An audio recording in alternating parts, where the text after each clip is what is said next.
everybody. Happy New Year. Happy 2024. I decided to go live per request from Purple Sister Stephanie Mills to review the Diamonds and Pearls Super Deluxe Edition. So because it's so late, I'm not going to be on here too long. I'm just going to briefly give my feelings about the deluxe edition treatment and, what I thought about it. But I mean, in short, to make a long story short and a short story long, I really loved it. And I was very happy, for the most part, with what the estate put out. So I got the, what was it? It was like $169. That one. I didn't get the vinyl one that was like $350. That was above my price range. So I stayed where I wanted to be price wise. But with that, you got like 7 discs of like music and videos and 2 different concerts. You had the Glam Slam concert, and then you got the Special Olympics concert, the sound check for that, as well as all of the associated music videos with the Diamonds and Pearls album. Like, for instance, most of the videos, of course, like for Cream and Diamonds and Pearls, I had seen those videos before, but I didn't know, and neither did my husband when we first saw it, that there was a video directed by one of the, I think it was Pearl that directed the video for Strolling. So it was kind of it was really short, but it was a, cute little video for what it was. But I just wanted to, before I really go into my review, how about, now this is the gripe that I currently have with the estate. So I know many of y'all last year, they put out the Live with the Revolution album back in 2022. And many of us got this calendar, right? Where's our calendar for this year? Like, I'm steady waiting, and the year before last, they put out the calendar late. Like the 2022 calendar, they put out late. And so I'm thinking, okay, well, maybe they're going to put out the 2024 album late. But it's still not out. This is 2023, y'all. Where is our 2024 calendar?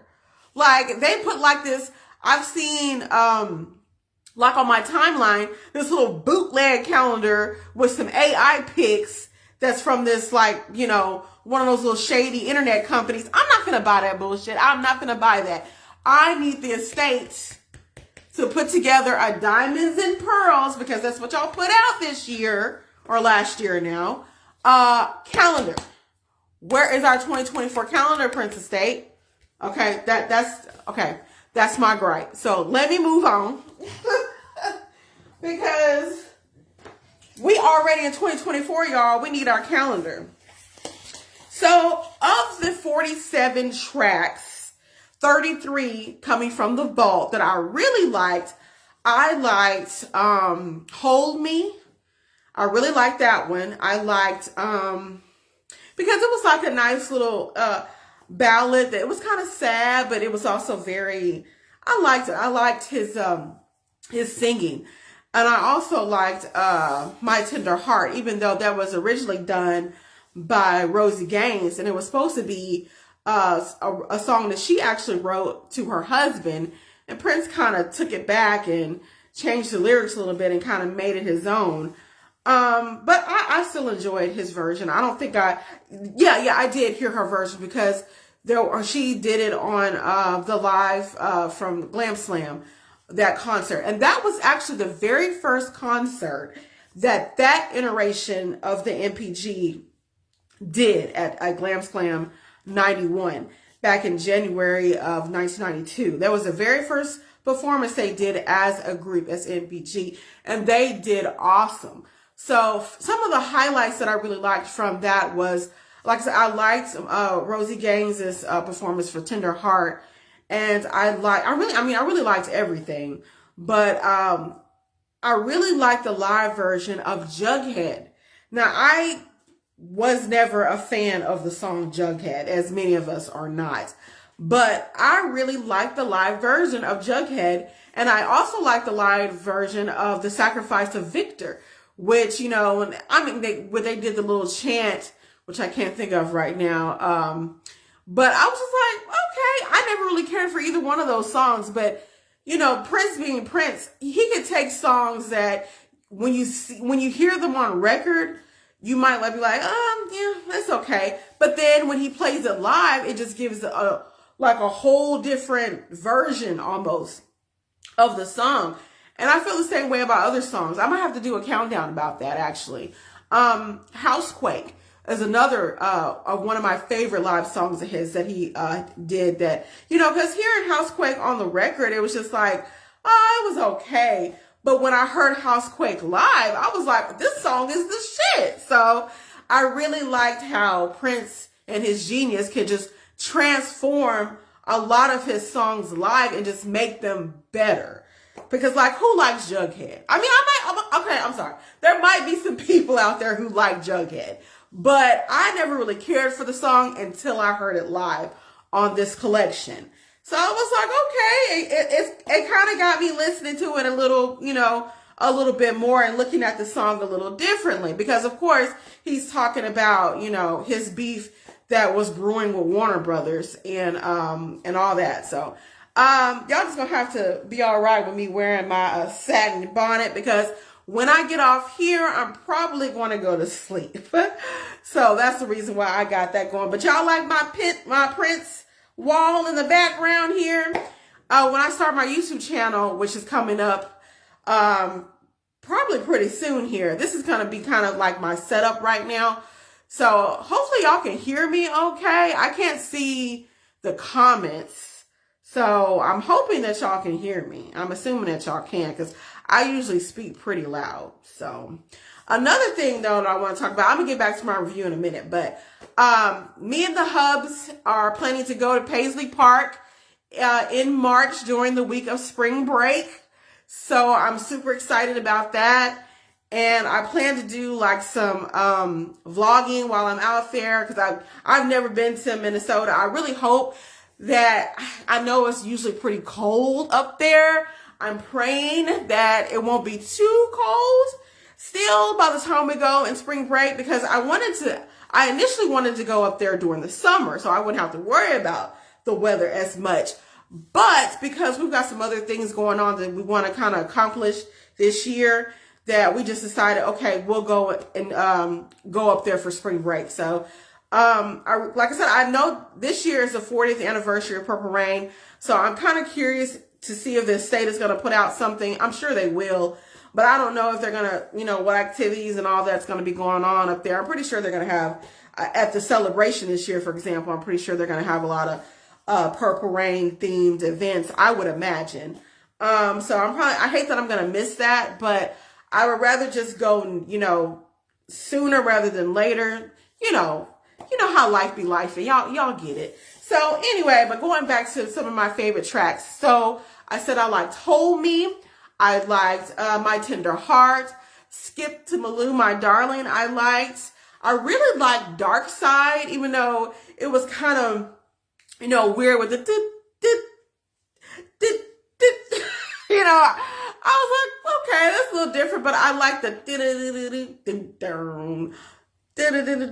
in the same way that it was kind of like, you know, an instrumental, in the same way that Blood on the Sheets was an instrumental. And I enjoyed both of those. What else did I like? I like Lorianne. It had me wondering who Lorianne was, because a lot of times Prince writes about people that he actually knows. So I wonder, you know, who Lorianne was. And of course, I liked probably the most controversial song, Schoolyard. I had heard Schoolyard previously before it was put on this Super Deluxe Edition.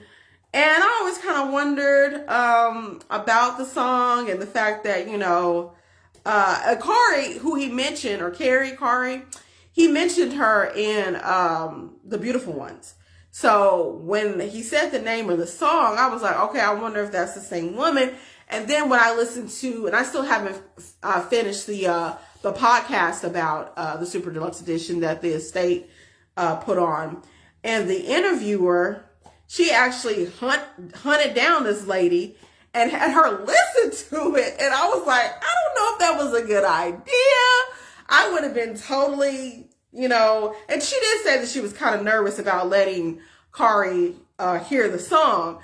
And sure enough, like I said, I hadn't finished all the episodes, but I do remember listening to that part of the podcast. And Kari basically said, like, oh my God, like she sounded like she was just like shocked. Like, oh my God, that did not happen. And Prince being Prince, he probably did embellish the story a little bit, but a part of me kind of thinks maybe there is a little truth to it, and maybe she was just really embarrassed about it because she just didn't think that he would, do something like that. So, but we'll see. It is what it is, I guess. But Schoolyard is just, it's a funny song to me because, he's talking about his first time and then what it feels like. And I'm just like, he really goes into a lot of detail. And I can kind of see why he left it off the album because, especially now, given, the times that we live in, they would try to cancel Prince, with him saying, he's messing with this 14-year-old girl, even though at the time he was saying he was 16. So there's only a two year age difference, but still, it's just kind of like, So I can see kind of, why that was probably, not, that he didn't want to release that. But I still liked it. I still thought it was a funny song. Another song I like, Streetwalker, which is another song that Rosie Gaines actually wrote. I like that one. Really, honestly, there was not really one song on there that I didn't care for. I really listened to all of them.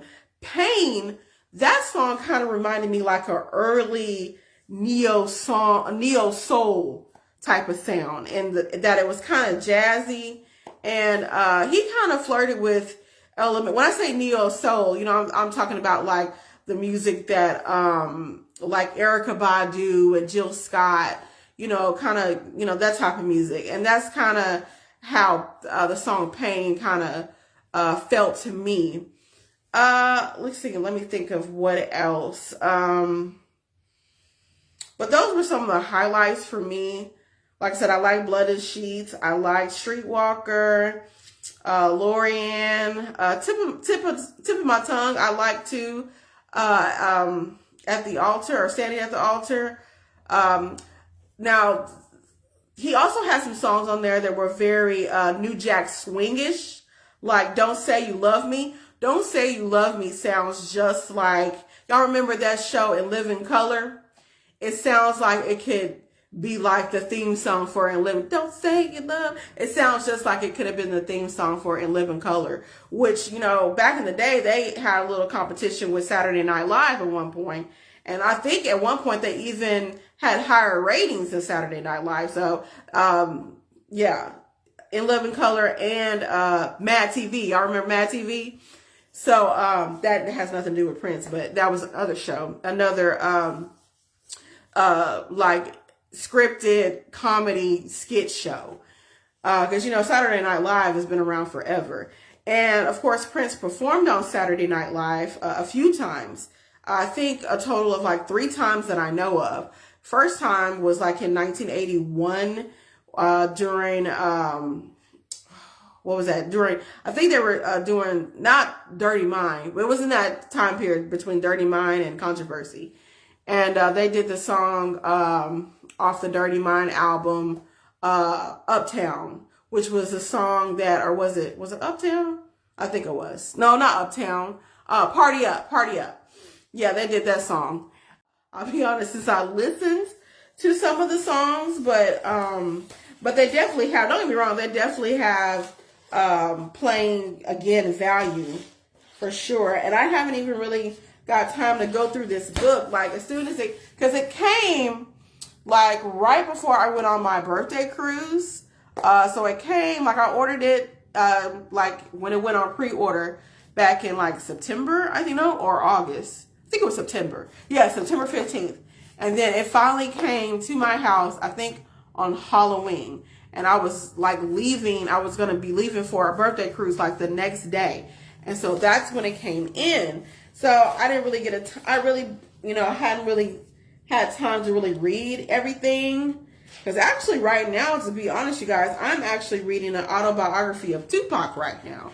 And that's been taking up a little bit of my time. But I did go through and look at some of these beautiful pictures. I don't know if you guys have done that or not. But another performance I really liked, of course, is the Special Olympics.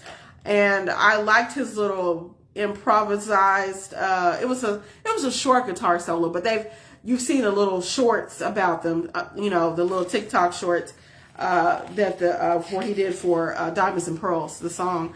And I like the rock version of Cream. Cream Take Two. That was another song, because I didn't listen to a whole lot of the remixes. Like, I listened to the longer version of Diamonds and Pearls, which I really liked. But I need to go back and listen to some of the different remixes and things like that, because I just kind of went straight for the vault tracks, as I think probably most people did. And but I need to go back and listen to some of the house remixes and all of that. So, but I like the Special Olympics show, and of course I like the sound check, and like I said, I really, really liked all of it. But like I said, the thing that most surprised me, like I said, was that performance of Jughead. And I wasn't the only one, because I see that, what's the old boy from The Roots? Damn, I can't think of his name right now. But he put out like a little short saying how impressed he was with how everything sounded live, like all the songs.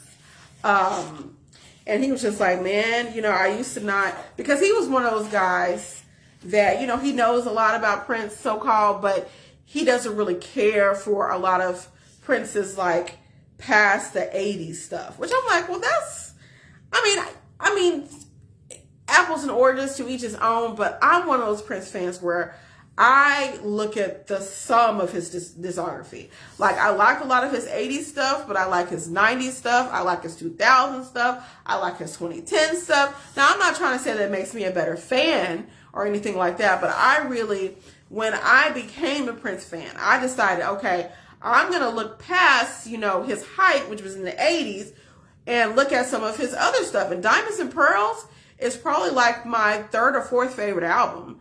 And then I like the Rainbow Children. That's also in my top 10, because a lot of those albums, especially in the early 2000s, kind of got overlooked, I think, even by his fan base even. But there's a lot of good, like I was just telling my husband the other day, on the Rainbow Children, my favorite song is, two of my favorite songs of Prince's is on there. Everywhere, I love, even though it's kind of a short little song, I love it. And then Last December. So for those of you who kind of like, I don't know if I want to check out some of Prince's later stuff, let me be the one to encourage you to do that if you haven't already, because there is a lot of good music past the 80s, past the 90s even. Please, please, please check it out. Let me see. I'm trying to think of some other songs that kind of stood out to me. I know there's probably going to be some more that I just can't think of right now. But those were the ones that just kind of caught my attention. Especially Hold Me. Like, it was just so, like, I played it a few times. So it was definitely, Hold Me was definitely my favorite of the track ones, of the vault tracks. So I can't see, like I said, I can't see any questions. But thank you guys, all you Prince fans that are watching, fams that are watching me. Like I said, I just really, and I'm so glad that, the estate actually did something this year, because I was trying to think about, like, if they weren't going to do this, I was really thinking, okay, so what are they going to put out? What are they going to do? Because nothing really happened other than, like, back in 2003 is when he put out, like, those jazz albums, Expectation and News and all that. So I was like, well, maybe, it'd be nice if they did, like, a jazz collection. Like, because I liked News. I hadn't really listened to Expectation all the way through. But, so I might have to do that at some point. But I liked News. I liked the songs that I did hear of Expectation I liked. and Madhouse 8, and Madhouse 16. I like those. So, you know, I would buy a jazz collection. I don't know about you guys, but I would for sure. Let me see what else. I also need to go back. I don't know how many of y'all have listened to that podcast. Because, you know, every time the state puts out a collection, they'll have a podcast to go along with it. And I called myself trying to catch up, but I think I just started the Welcome to America. That's how, I'm bad, y'all. That's how far back I am in the podcast. But I did catch some snippets of the Diamonds and Pearls podcast. And the snippets that I caught were really interesting. I like how the interviewer like really tries to find some like stories that you won't hear anywhere else, or like with interviews, like with that Kari lady, like or Carrie. Yeah, I think that's how Carrie. I don't know why I keep saying Kari. But like that Carrie lady, like I was just like, yeah, because Schoolyard, like I said, it's just a very controversial song. And like I said, it's a good song, but it's very controversial. I can see why some people... Oh, another kind of funny song, the Schoolyard, like I said, was funny to me. Work That Fat. And there were some people that were offended. Like I was on looking at some of the other Prince fan pages on Facebook. And this one lady put out a whole status saying, oh my God, I'm just so upset that Prince would put out a song like that. I'm like, girl, bye. I'm a big girl and I thought the shit was funny. Like, you know, I mean, sometimes you just have to have a sense of humor about it. I don't think that he was trying to offend anybody. But, you know, this day and age, it was so much different back then. Like, you know, I mean, I don't think it's an issue. Like, I really thought it was funny. And actually, I think Work That Fat is a good song to work out to. So, I don't have no issue with it. I don't know about you guys, but, you know, and I'm not trying to say that her feelings aren't validated or shouldn't be validated. I just think that it wasn't that big of an issue for me as a big girl. I thought it was funny. What else? I'm trying to think of some other tracks that really stood out to me. But the ones, like I said, that I would just play over and over again was Hold Me and My Tender Heart. I guess because I'm such a romantic at heart. I really like those ballads that make you think about, you know, you're the one you love. So those two actually stuck out to me. And I really like the whole, you know, the whole album, like the whole thing. But like I said, it's been a while since I called myself trying to listen to some of the tracks when me and my husband was cleaning up the house the other day. Like last week, right after Christmas. I can't remember now. All the days, we have both been off for about 2 weeks. He actually is going back to work tomorrow, and I go back to work on Wednesday. So it just seems like the days have been just running into each other. Because I haven't been to work. I have not been to work since December 20th. That's how long, well, for my regular job, because I have 2 jobs. My second job, I've been off since the 21st of December. So I have just, you know, just kind of, we've went out, me and my husband went out a couple of times with friends and, you know, did some things. But for the most part, we just kind of been just chilling at the house, like, you know, watching movies and, you know, doing boring married people stuff, which is like nothing. So, which I don't mind that. Don't get me wrong. But I think that's about it. That's really all I have to say about everything. I'm really looking forward to what the estate is going to do, like I said, for the 40th anniversary next year. Well, this year now, for Purple Rain. But I also hope that they put something else out, because we've already had a super deluxe edition of Purple Rain. And of course, I know they're going to have to put out another one for the 40th. But I'm curious as to see what else they're going to do this year outside of that. But anyway, y'all, I'm probably going to call it a night because I'm a little sleepy. Not too sleepy, but I'm feeling like I need to probably lay down. So I'm trying to think again when I'm gonna go live. And when I do, like I said, I'll probably, like, if anybody like had comments that I currently can't see, I will be responding to those comments after I get off here. So have no fear of that.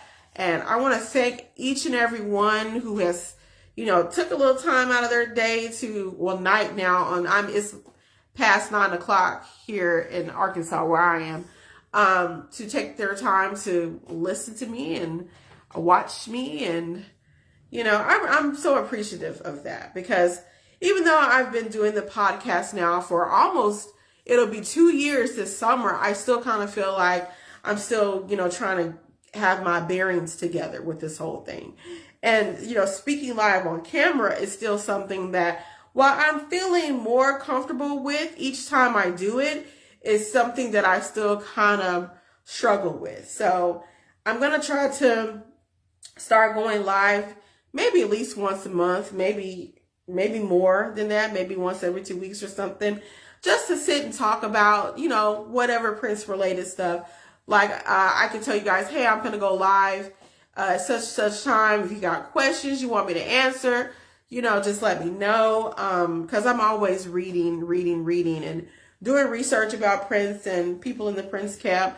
So I'm not like the most, informed person about a lot of stuff, but I try to stay in the loop, especially when it comes to, any of the latest news about coming out of the estate, because that's what I want for my YouTube channel.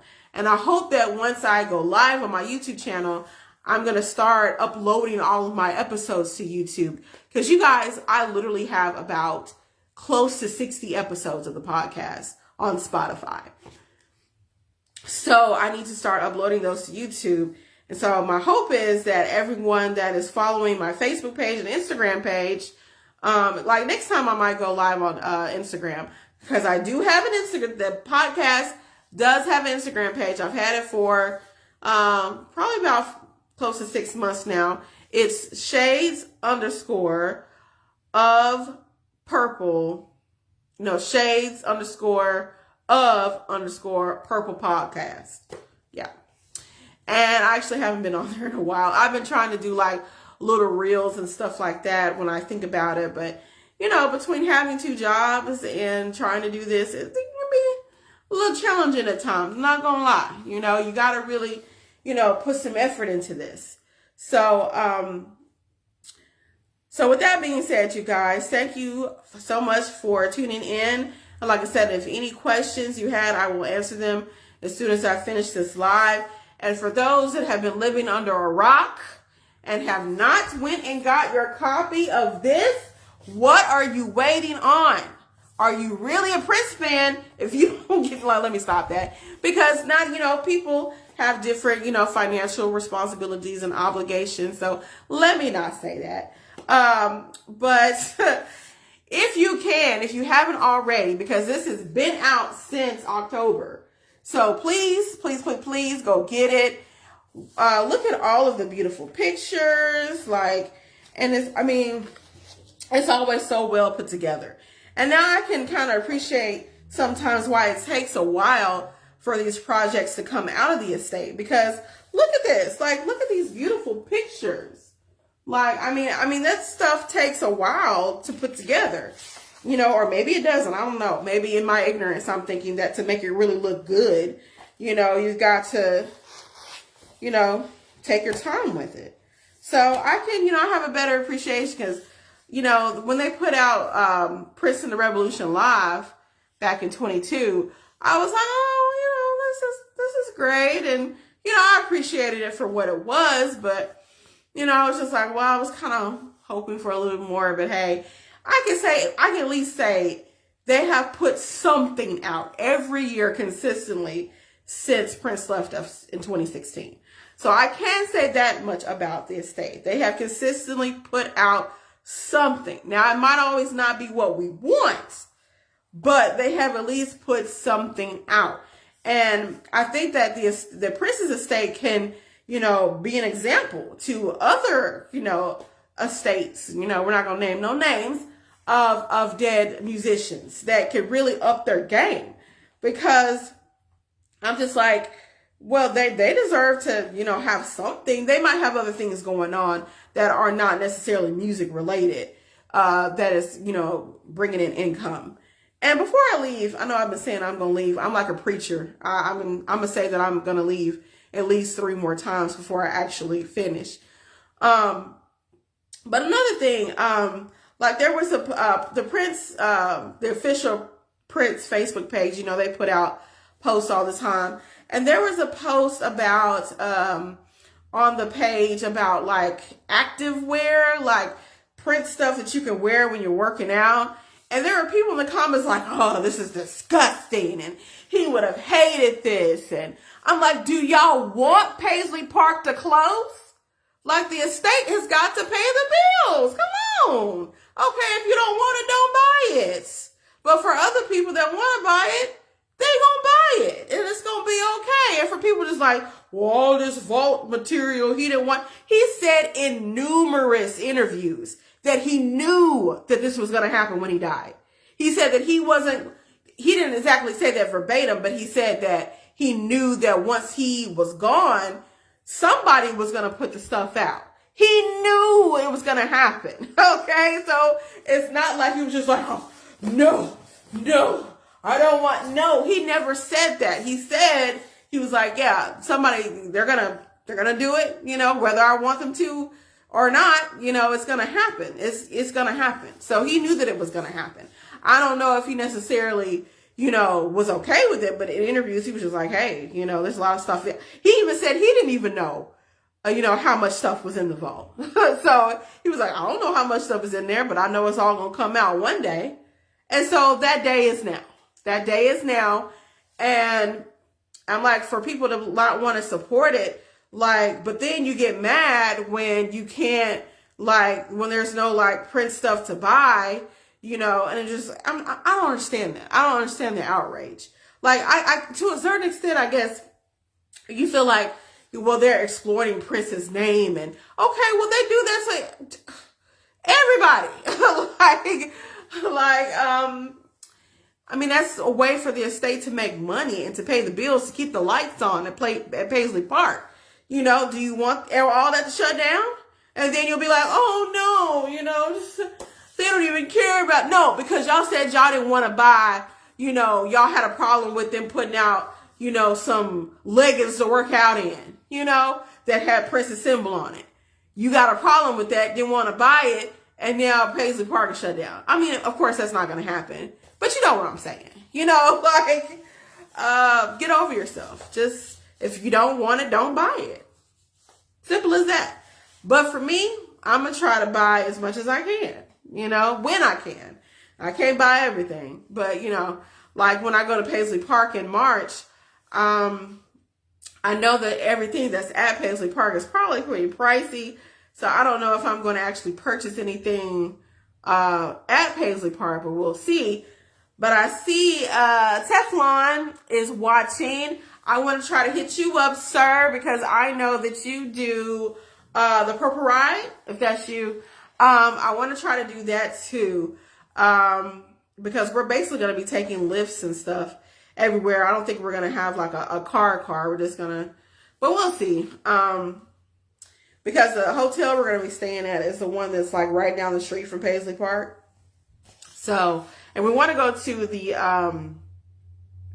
the Mall of America too while we're out there. So there's a couple other things we want to do too, in addition to going to Paisley Park while we're there. So, so I pray that happens. I'll let you guys know either way if we do end up going. If not, but I'm pretty sure that we will. So, but I will keep y'all informed about that. So, okay, I think I've talked enough now. I've rambled on, got all off topic and everything else. But so if you're still on, thank you. Thank you so much. But I am finna get ready to go to bed now. So I will see everyone probably in the next like 2-3 weeks or so when we get further on into January. Like I said, I might do another live. So until then, peace and be wild, and may you live to see the dawn.